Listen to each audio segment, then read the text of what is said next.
Welcome in, everybody. This is the Final Form Podcast. I am your co-host, Dave, joined by my fellow weebs, Alki and Kyle, and we are continuing our coverage of the newest hit anime, Solo Leveling, with episode 19, The 10th S-Rank Hunter. The show continues to do what it does best, and that is provide us with 10 out of 10 episodes. We have Sung Jin-woo getting his official rank reassessment, which will be the bulk of our discussion, of course. We have Jinho standing up to his father. And lastly, a little peek into the next arc that is to come. The show has completely taken over audiences globally, I'd like to think, at least. And the love it's been getting is so well deserved. When we were reading this manual week to week, everyone in our group was immediately hooked. It took over our lives for months, and when it was officially finished, sorry about that, it was only a matter of time before it became adapted into an anime, and it just brings me such joy to seeing how well it's being adapted. And I can't praise it enough, but I'll hand it over to Alki and Kyle. What were your thoughts on this week's episode? First of all, Super Bowl champions, Alki and Kyle. And then second of all, yeah, I mean, I texted you guys after I watched it because I watched it earlier today, actually, which is a little late. And I just fire. I mean, it's so good. But it felt like in this episode, more so than some of the other episodes, there were a lot of animated scenes where like the art, like I noticed how fucking awesome it was. Like it's been great all season, but there were some scenes here that it was so cool, and we'll talk about it. And it was over, and I was just fired up. I mean, it sucks. Again, we have to wait another week for the next one, but I can't say yet whether this season's better than season one. We'll talk about that more, I'm sure, at the end of this season. But man, it's always number one in every list that I'm like when I look up a website to watch an episode on, anything like that, like most popular animes, it's just at the top, and it deserves to be. I mean, we have Chris, our buddy Chris, texting us like, "Who's watching Solo Leveling?" It's like, brother, you got no idea. Yeah, like we've told him multiple times to watch it. I feel like once he finished whatever his latest adventure was, I told him you have to get into Solo Leveling. It's quick, it's easy, it's just amazing too. It's great episode. Everything, like again, his encounter with the guild leaders is like it's always the best because they're just like shell shocked. Yeah, left in the dust. I mean, he's so crazy good. It's so crazy powerful. I know I brought up in the last episode the power scaling, but even more so this episode, like he is capable of anything. Mm-hmm. He can do anything. Every single feat that he has, he's like a walking legend. You know what I mean? Like, it's fun to watch. The animation is amazing, and I mean, it is better than season one as far as everything that's happening. But man, it leaves me wanting more every time. Mm-hmm. It's also crazy that and people that read know this, and anime onlys that I'm sure it's probably hard to hear this. Like these are all transitory types of episodes. Like we're just in mini arcs, like setting ourselves up for the next big thing that's going to happen. You know what I mean? Like we're doing training. Essentially, we're getting reclassified as a hunter. Like, are we going to join a guild? Like all of these, let's say, even small things, basically, when compared to like the big story arcs of what we can get to and what we're going to get to. And it's just so awesome how great the show is right now, because I have so much faith that when we really get into the meat of things, it's going to melt my face. Seriously. I mean, that's how I feel too, because even when I was reading, I was zooming past because I knew it was literally training. He's literally training. And I have to admit, while the episode was great, I don't give a shit about half the shit. Like I just want him to see him like Lee do all the cool shit or whatever his name is. Yeah, like I don't give a fuck about that. I don't care about clearly Beck and Choi just don't agree. They agree with you. I don't care about that. I don't care about I mean, I care about Aniki. I care about Lil Bro, but I don't really care about the drama with his dad. I don't care. I just want to see Sung Jin-woo do his thing. So that's actually a perfect transition, because let's just start with that then. We'll just cover the couple of things that Jinho is doing, and then we'll get into Sung Jinwoo, his entire storyline. So halfway in the episode, or however many minutes into the episode, we see Jinho talking with his father, and he does let his father know that he's going to leave the company and work for Sung Jinwoo. I think it's implied heavily that Sung is going to start his own guild, is how I kind of took it. I don't think he specifically says those words, but the fact that Jinho is saying that he's going to work for Sung has this mission in mind that he needs to clear as many gates as possible, and one being a guild master, I think, would be a great way to do so. So I think that's kind of what was really heavily implied here. I don't think Sung exactly says it in that flashback moment, but I think that's what's culminating here. But yeah, do you have any comments on that? I personally don't know. All right, I mean, there's nothing to say really. Then let's just go into the next scene that we see of his father after his discussion with Jinho. His father passes out and is awoken in the hospital. He's informed that he is succumbing to the eternal sleep disease, which is the same exact disease that Jinwoo's mother is afflicted by. And it occurs when a person with low magical resistance has a prolonged exposure to magic, and his son, being a hunter, has potentially led him to this disease. So I don't know how exactly he's going to take it going forward. I'm glad that his first initial reaction wasn't hatred towards Jinho, but it was a kind of shell shock moment for him. He didn't really know how to take it and was very upset by it, of course. This is just an interesting. I remember being shocked by this storyline, especially because it's not an exact replica, but it's the exact parallel to what's going on with Sung Jinwoo, with his mom. This is the exact same disease that his mom's suffering from. That's why she's been in this coma and this eternal rest the entire show, and why he's at the Demon Castle in this episode, why he's been training to get the whatever the last piece is. I think it's like, it's not the water of life. I forget what the last thing that he needs is at this point, but either elixir he of has life, the elixir right? of life and the world tree fragment. He needs the third piece. Yeah, but like that's the quest that he's on. So I mean, this does throw a wrinkle in that. We know Sung Jinwoo. That's not really going to deviate him from his plan of what he wants to do and what he wants to be. But I was genuinely shocked when this happened in the manhwa, and I just think it just adds, I guess, another interesting wrinkle to the whole Jinho of it all. Honestly, like, I hope he gets well soon, but I don't give a shit. I really don't. I just don't give a shit. His dad was a little overly aggressive to him when he decided to leave. I feel like as his father, he should support him in what Jinho wants to do in his life, and if that's be with Sung, he should just support him, not kind of lash out at him. So definitely not the best dad. The change, I didn't realize this either, because again, we've talked about this before, the smaller details of when we've read, and it's been a little bit at this point. I mean, for me, Christ, when I look at the calendar, I guess it's been almost 5 years since I've read, which is crazy. But oh my god, in the manhwa, he kicks Jinho out of like the family of the company and things like that. So at least here it's more Jinho's making that choice. Okay. And I think it's way cooler that he's making the choice and he has this conviction, and it's like, I'm Standing gonna join by my it. big bro. Yeah. And it's like, I'm gonna believe in myself, and then, see where that goes versus just staying under daddy's little wing. I completely forgot about that. You're absolutely right. His father does get overly pissed by the news that he doesn't recruit him or whatever and kicks him out. That is crazy. But I do like that. I agree. I think that's a good turn for Jinho's character in this, especially how he doubles down on it. I think his father asks him, "Are you sure you want to go down this road?" And Jinho just says yes. True. I guess I am okay and happy with the fact that he doesn't have to get distracted by the other BS now, and he can just be Sung Jinwoo's loyal servant. Also, though, let's be real as well. Not the craziest risk in the world to be like, I'm gonna follow literally like the strongest guy in the world, infinite money potential. Like, you're not really gonna go wrong necessarily by following Sung Jinwoo. And you're guaranteed safety at all times. Yeah.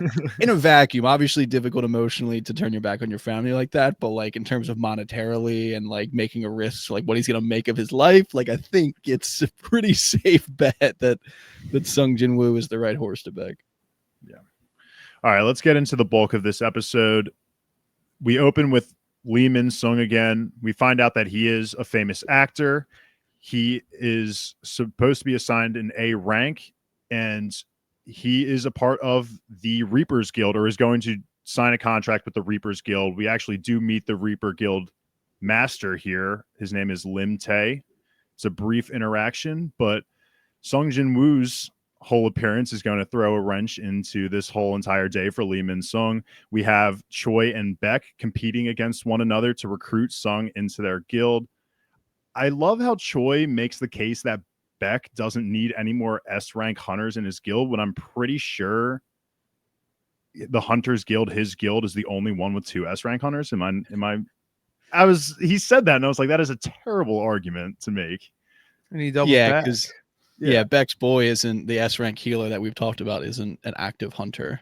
So I guess so. He kind of loosely considers him maybe a part of it, and that's why he said you don't need any more S ranks. I just thought it was bold of Choi to lead with that when he has him and Cha just doubling down in there. Nah, yeah, I mean, I think I agree. I don't think the healer is a part of the guild anymore. I think it's funny too, like the kind of the dichotomy we see here between the 2 guilds that we've seen, being the Hunters Guild and White Tiger, and they're in the know. They have their ear to the ground about Sung Jin-woo, which is really the prize of what's going on. And then we have this other guild that's like signing a 2-year contract with this disgraced actor that's trying to hide these accusations, who's coming out as an A rank, and that's like their big PR move. And obviously, since we've seen them the most, it's easy for us to just assume the White Tiger Guild and the Hunters Guild like move different. They are like big boys within the actual Hunter Association ecosystem. It sounds like Lee is a murderer, because I think they call one of his nicknames, one of the girls calls him from Jinho's school, is the co-star killer, I'm pretty sure. Whoa. Yeah, so those are I think that's the scandal that he was referring to in his head monologue. Yeah, scandal. Yeah, he calls it a scandal, but it's just crime. Murder. Yeah, it's a crime. Murder. Okay. But yes, he is using the opportunity to become an A-rank hunter for 2 years so that the public just forgets about his quote-unquote scandals that are going on. And he thinks it's all about him. But Sung tries to get through and is denied the opportunity to go into the Hunters Association for his reassessment, because everyone is so focused on Lee, they don't know who Sung is, until we see Kyle's boy, Chairman Go, come down and offer a helping hand to Sung. And everyone is taken aback by Chairman Go wanting to see this E-rank hunter in Sung. What a calming presence. Mm-hmm. He just shows up with a smile and is like, hey, get the fuck out of his way. We told you not to have a press conference. It's more of a commanding presence, if you ask me. Yeah, that's fair, but I think maybe you could argue 2 sides of a similar coin. True. I mean, he is calm, collected, but you don't fuck with him, because if you do, he'll fuck you up. Yeah. I thought it was crazy, and we talked about it for his scars, but they show us the angle. I think it's like him up on the stairs, like looking down, and you just see this fat scar that runs the entire length of the back of his neck. It's like, what? Where did you get that? Seeing his journey would be an amazing side story to get into, especially since he was also the first S-rank hunter. So we would also be able to see the repercussions of what it was like announcing that at the time for and the also country that we are in. Being like the only person that can face any grave threat as the only S-rank hunter. That's probably why he has so many scars. Crunchyroll, get on it. Let's go. Hurry up, dude. But Chairman Go walks Sung into this room, and this random guy asks Sung to show him his power. Sung decides to whip out just one measly little recruit, and Chairman Go calls him out on it. He says, we have the full details of your report from Wu. You might as well just show us everything that you've got. And here is the animation that you were kind of talking about, Kyle, with the arise moment of the Shadow Army introducing itself to Chairman Go and the reassessor. Which did he flex the army that he has and says I have hundreds more, or was he just saying that I just have around 100 people in total? I think the first one. I think that if he did it, the room, like, they wouldn't have all fit in the room. I interpret it as he has 100 more than what he's showing. Just Ridiculous. one of those moments that you just have to sit back and smile, laugh, because of course Beck and Choi are in the room right over, and they immediately feel the presence. We get the glowing door. They can feel his presence through the room, and they are absolutely terrified. It's unbelievable because our boy has just come so far, and we'll kind of get into it a little bit here, but Beck knows more than anybody that this dude is not just strong, but is capable of getting stronger. And this was just a really badass moment for everyone to just see what he's capable of. I really wish we could see. Well, I wonder what it would be like in this world if he were to explain, like, I got granted this power. I can evolve. It is structured like a literal video game. And I have access to all of this database. Like, I can buy equipment through my power and then animate it and sell it in real life. Like, I can do anything. And I wonder how they would just explore the power with him and how that could go. Just a think tank question. I think I would keep the access to the virtual marketplace info to myself. True. That was probably would get abused first. Yeah. But it's still just insane that he has like a world within the world just in his mind. I think if that news came out, that's how things worked for him. I think there would be an influx of people trying to do more raids, hoping to get that double dungeon, and just, I mean, it would never happen, obviously. Yeah. I mean, it could, I guess, but there would just be so many people dying from trying to just be overly confident in getting that one chance. And they don't even know what he went through to get it either. You know, how many people are willing to go through that to get that? And it's also, I know you're saying this in hypothetical too, but he has no idea really what's going on either. True. And good point. yeah, I mean, you could see the argument being like, yeah, you get more minds on it, maybe. And I think you can probably trust Go Gun He. That's what I was just gonna say. If I were to go to anybody, it would be him. Yeah, to help you figure it out. But yeah, he seems to be much more inclined to. Maybe he has his own personal goals. He doesn't really care too much about the nameless country that they live in and bettering them. Although we'll get into it later. He kind of talks about that a little bit, which I liked. But fun little aside here. I was just typing in Go Gun He's name to see if the wiki had anything about his scars, and we were just talking out of our butts. But I typed it in almost backwards of Gun Go He, and I was typing it in and Gun Go, and it just autofilled to Gun Go Burr. Gun Go Burr. That just made me laugh. So that's my end of my tangent. We finally get the updated ID too. It no longer shows that week-old photo of Sung in his E rank. It proudly shows his S rank as well as an updated photo. And another freaking great moment, Sung avoiding the paparazzi, which was probably another moment that I spoiled in 2 episodes ago recording.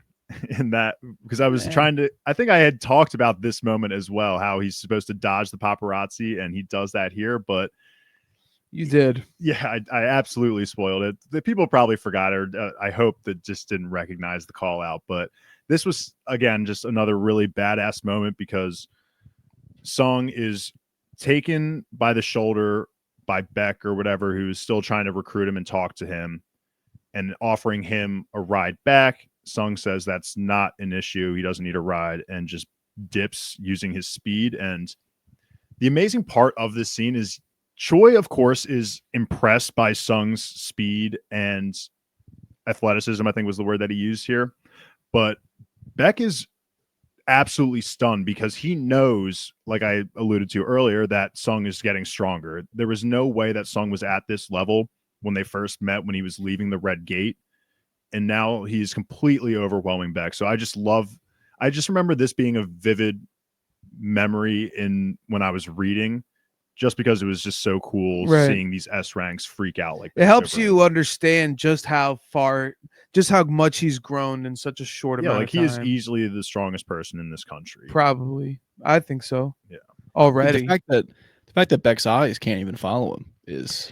Yeah, you use the word stunned. He's definitely stunned. I honestly, the way they showed it in the episode, like he was mortified by it.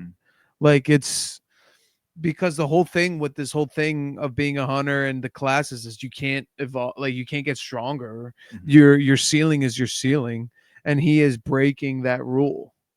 So everything that he knows about his world is just shattered. I mean, he's doesn't he actually deduces it perfectly, and I don't know if you're gonna. I'll let you elaborate. You can just go into it. He deduces it perfectly, which I was so impressed by. It was why one of the reasons why I like him and why I liked him so much while reading.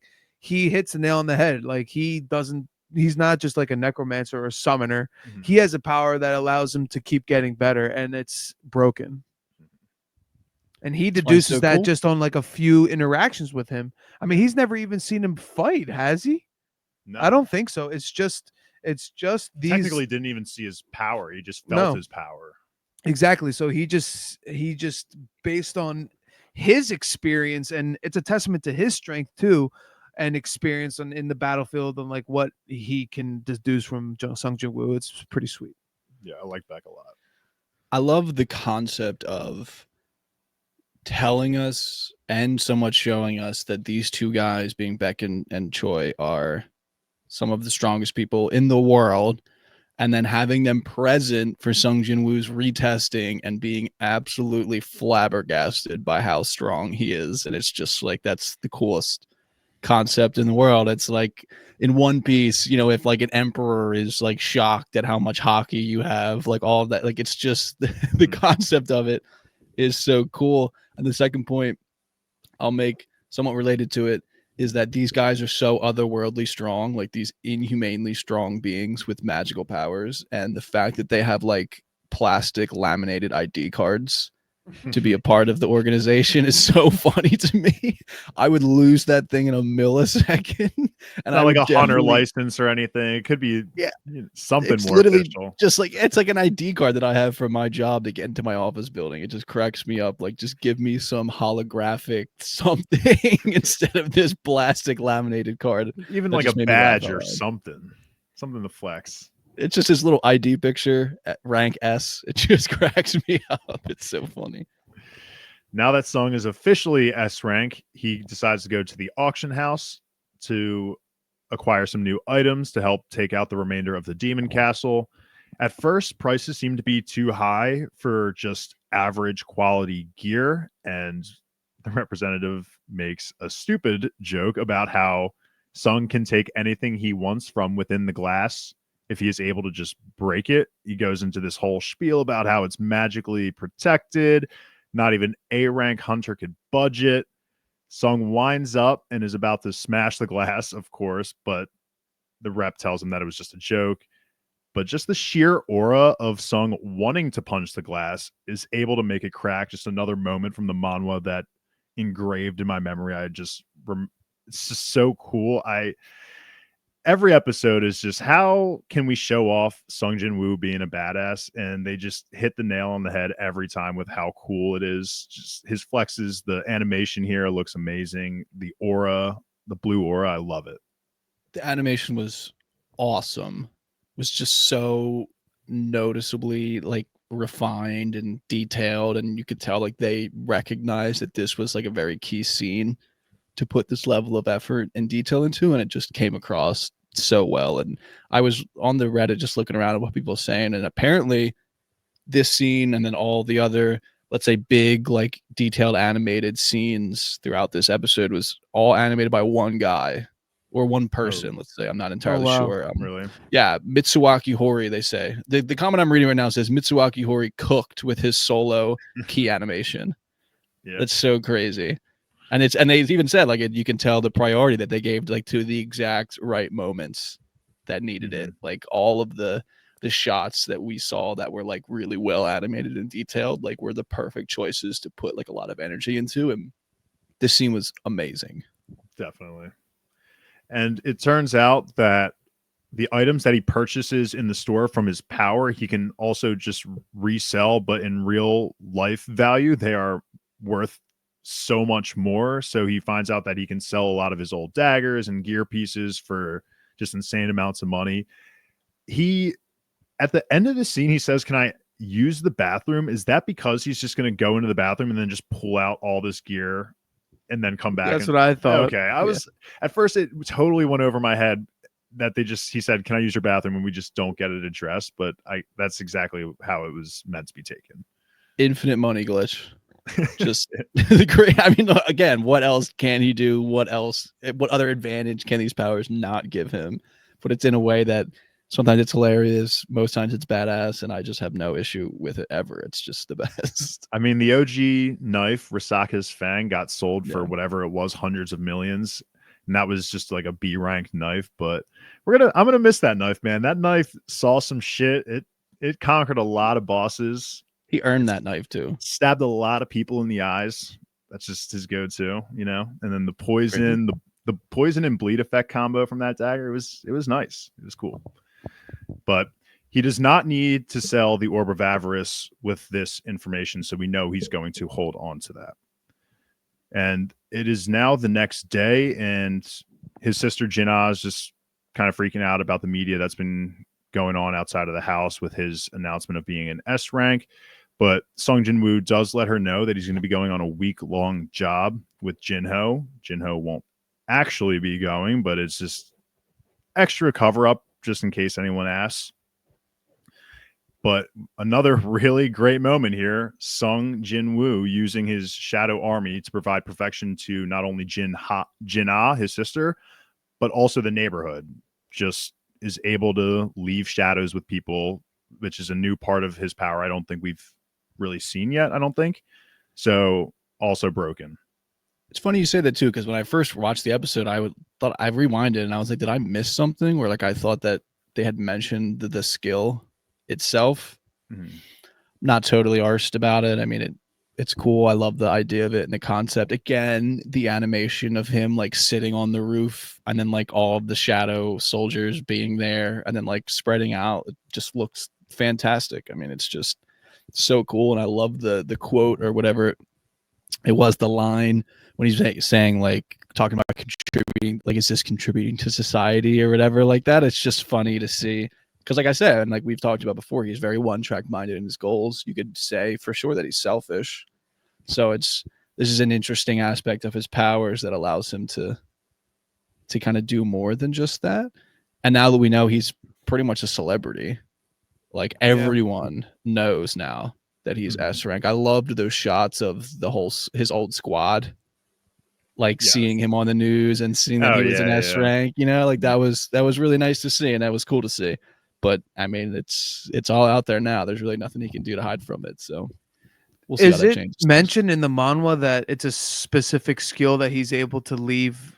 No, I think it's just more so that the shadows are just they obey him and they can just live in the shadows. They obey him like with no matter what, right? So it makes complete sense to me. A power, but I think the coolest part about this anime is, especially when you after reading it, it is being animated exactly how I imagined it. Yeah, 100%. And I think that's what makes it so cool. That's why it's so amazing. You know what I mean? 100%. Like the way that Kyle mentioned the shadows dispersing, like that's how he drew it. Whoever drew it, that's how he drew it. You know, it's so cool. I remember our discussions of like we had already been way done the manhwa. It was announced that the anime was going to come out, and you know there was worry because you never know how it's going to turn out. I mean, I was literally worried that it wouldn't be as good as the manhwa. Yeah, it's the manhwa is so beautiful, and the anime needs to be perfect for it to just live up to expectation, and it has been so far. So there was also a little funny moment here with Tusk's 3 royal guards. I love how they're again giving the shadow army more personality. He asked, weren't there 4 of you guys? And the one just kind of points up, and Sung Jin-woo remembers that he just launched it into the ceiling, so it never got its shadow extracted. It's just so funny. There are good gags. Yeah, there are definitely some good gags in the show. I was watching a reaction video before the podcast, or at least this morning, and they literally, the person I was watching legitimately made a comment saying, are these is the shadow army getting more personality? Like, is this going to be a thing? Because if so, I absolutely love it. Because we saw, Iron or whatever last episode kind of gassing up, and it's fun, man. I love seeing the shadow army like that. But Sung does go back to the demon castle all geared up. I think this is definitely one of my favorite outfits we've seen so far with I don't even know what you call it. It's not a robe, but Cape. a cape. Yeah, it's kind of wrapped all around him. He has the water enchanted ring, and he gets bestowed his final quest, which is to defeat Baran, the demon monarch, which definitely people listening put a pin in that name. Obviously, it's going to be the next big bad that we're going to be trying to take down, but I think the name goes beyond more than just being a big bad. So you'll definitely want to remember that one. And Sung goes for a little test drive here. He gives the Orb of Avarice to Tusk, and yeah, So we badass. we get a little glimpse into that power, which completely annihilates everything around him. Sung even has to make the comment of, I have to be careful with this if he's going to use it out in the real world, because that would wreck a city. Dude, he solos Naruto verse. Yeah, I mean, he solos Naruto verse. When I saw that, like, that's literally Susanoo just up there, man. just obliterated. Like, he can do anything. It's up there. I was thinking about this while we're talking. You mentioned the cards, and I immediately thought of Hunter x Hunter. But I think he solos that world. It's crazy that, I mean, Muriel and him would fight and have a sick fight, but like, I think Tusk is an S rank hunter, right? Yeah, I think so. I don't know if this might be the Manhwa knowledge coming in, but I'm pretty sure. So we know that Tusk was an elite knight. I don't know if it's here or if it's later or whatever. It's not really a big deal, but I'm pretty sure they say that elite knight rank in Sung Jin-woo's army is technically like S rank, I want to say. Maybe like, he's definitely he alive. I mean, Tusk is definitely S rank, right? Alive, like, should be. No, alive he was A. If you Right think now, about it, I'm saying with the he was S. You alive, think so? But the dungeon was hunter. not the dungeon was A rank. So yeah, how could the I don't know. It was high level A rank. When they retested though, didn't they say it wasn't? Well, didn't they? It was say like almost S? It was like almost S. They said it was a high end A, or almost. No, my S. point is, like, how can there be an S rank villain in an A rank dungeon? I guess you're right. I guess was my initial reaction was that he just wipes the floor with the A rank hunter, who's the leader of. Have they explained, like, when he levels up, do the soldiers like incrementally level up with him or no? No, I mean, they've shown us that the soldiers have levels, right? But like we've never. I feel like it comes from their combat experience. I don't know if it's necessarily tied to his. He might be Tusk might be S rank, or at least at the level that he was when he went Tusk down. versus Choi would be, honestly, I feel like Tusk probably wins that matchup, to be honest. Probably with the Orb of Aravis. Yeah, I would say so. I think with the Orb of Aravis, he's definitely S rank. Yes, that is a big part of it. And I didn't go back to read, and I should have. And I didn't look at whoever usually makes the post of like, here are the differences in this episode. But I feel like I would remember if it was that cool when he summons Tusk and just by dropping the orb and Tusk comes out and catches it in his hand. Like, they made that up for this because that looked way too cool. Yeah, I feel like I would have remembered that if I read that. That transition was so badass. He just drops it and Tusk just clawing at it from the ground. That was... And then what follows it rather is just amazing. And then we move on pretty quick from that, where you're saying, he makes that mental note of, okay, I got to be careful about when I use that. And then he's battle plans, like, I love the way that he uses the shadow army. We've talked about it too. He makes the little scout groups. He gives them the rules of like what to do. And then he's chilling there with Tusk's like elite knights, the orc knights from when they were alive, like with him. Yeah, like that's like, these are like my personal guard right here, and we're just overseeing, we're keeping track of everything. Something happens where people are out there taking it all out. He figures it out, and then boom, we're there. He's like immediately watching what's happening. It's just like, he is like a great general commander. He can fight himself. Like, he's just everything. I thought it was overly cool probably when him and the high orcs jump off that building with, he drops down, he's got the cape on, and then the guards are all... I just love seeing that loyalty and the shadow army just following him like that, just no hesitation, just jumping down with him. Those high orcs are strong as fuck too, without a doubt. It's definitely cool that it seems like the shadows, inherit whatever previous experience they may have had, and him and them being able to administer it. You know, like obviously Tusk is a mage, the High Orcs are officers, so they act like it accordingly. Mhm. You know what I mean? It's pretty sweet for with minimal direction. You know what I mean? And he says like, I give them 2 orders and they just do it. I do like how the orcs also are red still. There's really no explanation on why the soldiers are blue and they're red, but I just think the color variation just is so appealing to look at. So it's nice. And that might be why, too. I think it just helps differentiate, especially when we get into like the hundreds of soldiers. Like it definitely helps when they're different colors. Was it me or were they not like as purple as last episode? Or It's because because they were purple at all. Yeah, they didn't do the Not didn't them, do the Monarch's but domain thing. oh, that only happens when They're only purple when he does that ability, Monarch's. because when he called the normal shadow, I noticed it was blue, and I was like, oh, okay. Yeah, and then when we see Tank fighting the demon knights, let's say, I think they were called Demon Knights as they were getting deleted. It came up. Yeah. Knight. But as we see Tank Squad, we saw that he was blue. So, and the Demon Knights looked sick. I mean, they looked cool, but obviously no one looks cool when you stand next to him just kicking the crap out of you. And then the way that they animate him with the color in his eyes and the smile and the outfit, like it's too much. Yeah. That was also, I love like the hint of sinister aura in like that smile. Yeah, definitely. You know, it's fucking cool, bro. With the blue light up because he's getting eyes. like bloodthirsty. You know what I'm saying? Like he's fucking shit up. Yeah, I mean the quote was, "I always wondered if monsters could feel fear, but I know the Yes. answer now." Yeah, It's and just he's getting enjoyment out of bringing them to that. Like Oh, he's enjoying 100%. that. He's relishing As he that should, they're I mean, scared of him. as he should. I mean, Right. those monsters have put him through fucking legitimately hell and back, so he has every right. It's Yeah, good point. it's so amazing. It's so amazing. They don't deserve sympathy. That's not what I'm implying. I'm just saying like he is definitely enjoying it too.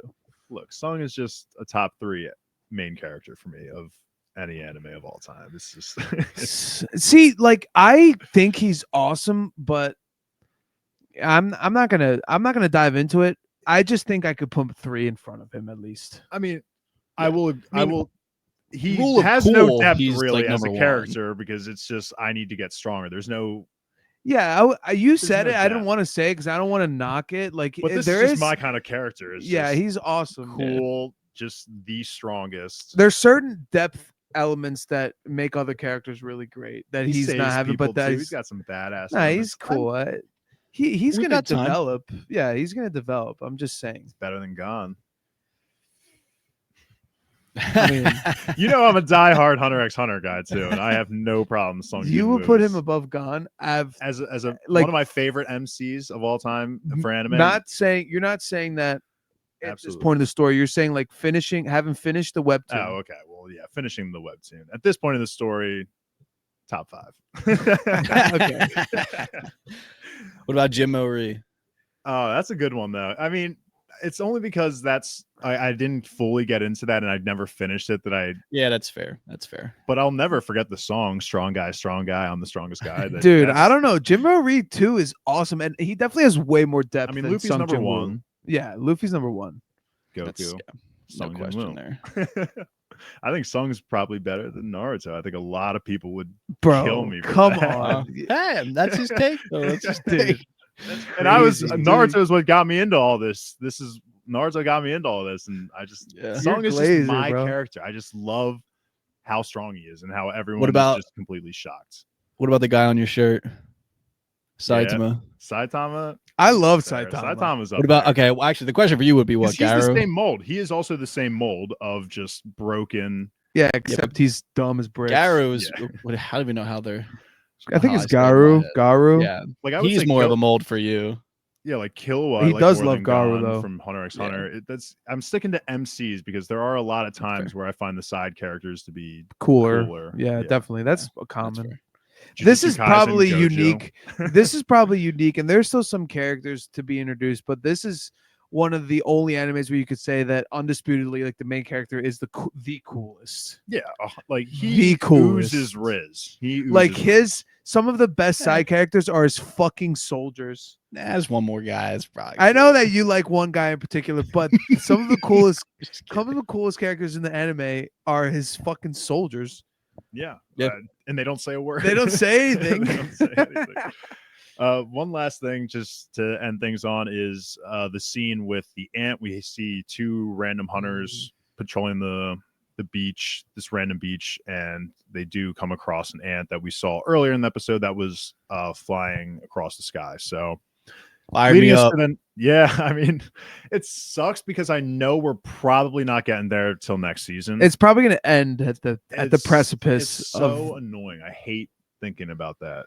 Well, we have 5 episodes left, I think. Oh, right? I know there's obviously gonna be gold moments in this season, but the next big arc that Kyle was kind of like talking about, like we're in small arcs right now, and the next big arc is gonna be so fucking amazing, and it sucks. They're not going to dip. probably I be mean, season like 3. they're not going to dip our toes into that whole thing. No, there's Like no they're just reason not. to. They're just not. You don't think? No. I feel like, oh man, I don't know. I really hope they do. Like they With might 5 get us at episodes the left, I front think we door. can- I mean, the last season ended at the No. front door of the gate or whatever, the red No, gate. It's kind of coming back to me. I think we got some events left to. I I think. mean, he said it himself. It's taken him weirdly longer to get through. Like since he reached 80, it's taken him from longer. 75 to 80 took him 2 days, and he was shocked that only 5 floors in 2 days. Yeah, and he only said a week, and right now I would say He's that he's not not on pacing for pace. that. Yeah.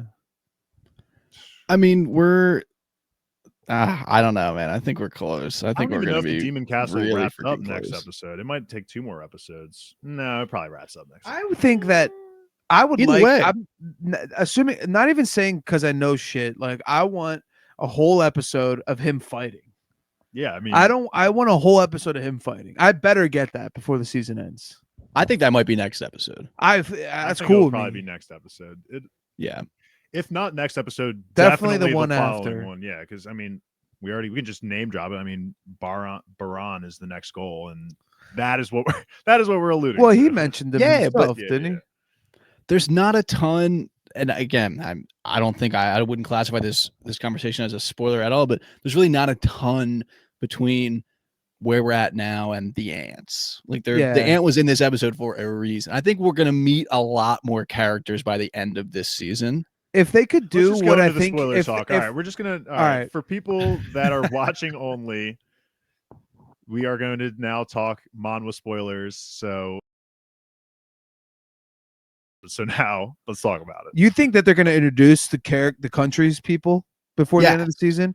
Okay, I agree with you. 100%. I agree with you there. That would be cool. I think It's going to be it's going to be very interesting to see what they do about it. Like, because I was reading before we got on here about the manhwa. When you read it in Japan, it's flipped really. in that, like, it doesn't. I don't think Korea gets mentioned. Like, Sung Jin-woo's name isn't Sung Jin-woo. Everyone's names are Japanese. There's no like the other. So like, they are the Japanese hunters, and then for the Jeju Island arc, where it should be the Japanese hunters come in, it's like hunters from a made-up country named like NFD and stuff like that. Wild. And I don't think they're Why going to do do they that do because that? we're Yeah, I don't think past they that will. point here. Mhm. But we've seen that there's a light amount of censorship in that we don't know what country we're in, things like that. It's And I actually think really interesting because I think we mentioned it. Obviously, Japan and Korea have a long-standing feud, and all Japan and this is Korea really- are 2 different countries. Nihama, South Park Elementary. Konnichiwa. How are we all feeling? Money. Hey, Mr. Takayama, did you know that China and Japan are actually different countries? yeah. anyway, I don't know if they are. I'm just kidding. Yeah. But the way I'm looking at this, when I'm looking at like episodes, chapters, things like that, Return to Demon Castle arc is the 12th arc, right? And that is chapter 82 to chapter 89. And that's what we're in right now. So that's going to be, and that's already been episode 18, episode 19. So that's going to be episode 20 next episode. Episode 21, let's say 2 as well. So the next 2 episodes will be Return to Demon Castle arc. And then after that, we still have episode 22, episode 23, episode 24. That's 3 episodes of what would be Jeju Island. Yeah, like I think I don't think they're gonna go on the island though. Like they're gonna introduce. I would agree. They're gonna probably like talk about it and say, yeah. and maybe shows clips of other people and I and want to dying meet and the shit. other S rank hunters from the other countries. I feel like that would be a great way to like kind of end the season. That off. would be a great way to end the season. But I think almost next want episode- I'm trying to think. It would be kind of sick if I mean, like I leaving- want Biru right now. Yeah, I was gonna say, right the cliffhanger being like no. all of the Japanese or whatever other country, like them Get starting to get slaughtered. wiped out. Yeah, and it's like a shadow, and it's like, That'd what be is too that? much. And then That's the too season much. ends. That's too much. Let's just see. Eric Andre. I think the next Eric uh, Andre, yeah. What's his name? Thomas Andre, baby. Thomas Eric Andre is a Andre. real life person. Whatever, dude. Eric Andre.